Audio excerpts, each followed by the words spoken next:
In the heart of a valley, cradled by ancient mountains, lay the village of Eldoria. It was a peaceful place where life moved with the gentle rhythm of the seasons. But on the edge of the village loomed the Whisperwood, a forest shrouded in mystery and fear. The elders told tales of a darkness that dwelled within, a shadow that had long ago claimed the forest as its own. For generations, no one had dared to venture beyond its misty fringe. But in Eldoria lived a boy named Rihan. He wasn't the strongest or the fastest, but he possessed a spirit as bright as the morning sun and a curiosity that knew no bounds. He had grown up listening to the forest's whispers on the wind, not with fear, but with a sense of wonder. To him, the Whisperwood wasn't a place of dread. It was a book of secrets waiting to be read. He saw the way the villagers' fear had disconnected them from the very nature that surrounded them, and a resolve began to form in his heart. One day, as the sun cast long shadows across the valley, Rihan decided it was time. Armed with a small satchel, a piece of bread, and a heart full of courage, he walked towards the edge of the Whisperwood. The gnarled trees seemed to lean in, their branches like skeletal fingers, and a chilling silence replaced the cheerful sounds of the village. He took a deep breath and stepped across the invisible line that separated his world from the unknown. Inside, the forest was a maze of shadows and half-lights. Sunlight struggled to pierce the dense canopy, creating an eerie twilight. Strange, twisted roots snaked across the path, and the air was thick with the scent of damp earth and decay. Rihan could feel eyes on him, unseen but ever present.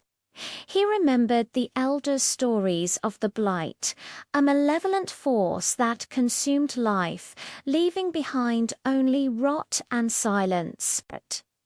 The deeper he went, the more he saw its touched trees with blackened bark, streams that ran sluggish and dark, and a complete absence of birdsong. As dusk began to settle, Rihan found himself in a clearing. At its center stood a colossal ancient willow tree, but it was unlike any he had ever seen. Its branches were black and brittle, its leaves withered, and a dark, pulsing energy seemed to emanate from its core. This was the heart of the Blight. As he drew closer, the air grew cold, and shadowy tendrils slithered from the tree's base, writhing like serpents. Suddenly, a voice ancient and full of sorrow echoed in his mind. It was not the Blight, but something else, something trapped. He looked around and saw a faint, shimmering light near the roots of the dying willow. It was a cluster of glowing moss, the last remnant of the forest's true spirit. The voice belonged to the forest heart, the life force of the Whisperwood, now imprisoned and weakened by the parasitic Blight. The forest heart showed him visions of the past, a time when the Whisperwood was vibrant and alive, a sanctuary of balance and harmony. It explained how the Blight, born from neglect and fear, had taken root, feeding on the forest's energy and twisting it into a place of nightmares. The shadow tendrils were its defenses, physical manifestations of the fear that had allowed it to grow so powerful. The heart's message was clear. The Blight couldn't be defeated by force alone. It had to be healed. Gathering his resolve, Rihan knew what he had to do. He reached into his satchel and pulled out not a weapon, but a small, smooth river stone he had carried from the village streamer stone, warmed by the sun and washed by clean water, a symbol of life. He held it tightly, focusing all his hope, courage, and love for nature into it. He thought of the sun on his face, the sound of the flowing river, and the laughter of the village children. As he approached the corrupted willow, the shadow tendrils lashed out, hissing and snapping. They were cold and sharp, fueled by despair. But Rihan did not falter. He held the stone forward, and a soft, warm light began to glow from it, pushing back the encroaching darkness. The tendrils recoiled as if burned by the pure, life-affirming energy. He reached the trunk of the gnarled tree and pressed the glowing stone against its blackened bark. For a moment, everything went silent. Then a wave of golden light erupted from the point of contact, spreading through the tree like wildfire.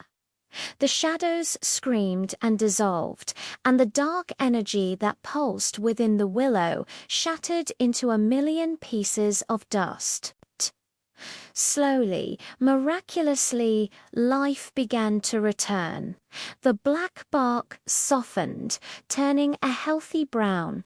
Green shoots sprouted from the brittle branches, and fresh, vibrant leaves unfurled towards the sky.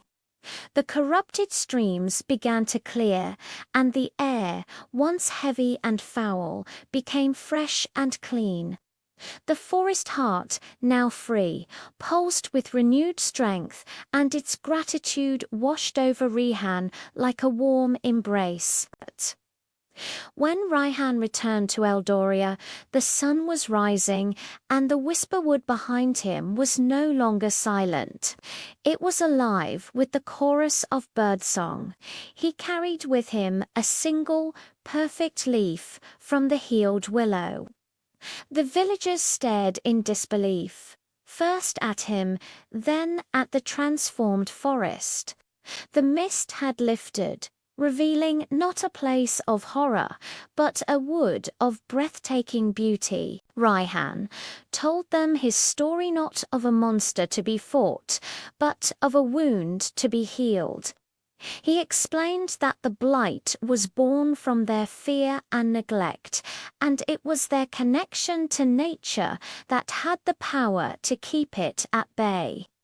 From that day on, the people of Eldoria were no longer afraid. They became the guardians of the whisperwood, planting new trees, clearing its streams, and teaching their children to listen to its whispers, not with fear, but with respect and love. Rihan, the boy with the curious heart, became a hero.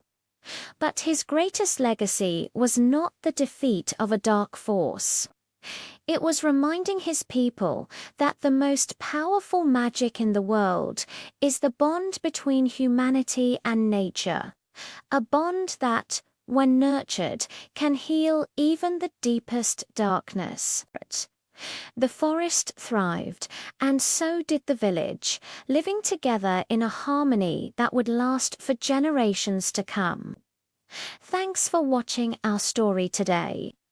If you enjoyed this journey into the Whisperwood, don't forget to like, subscribe, and hit the notification bell for more adventures.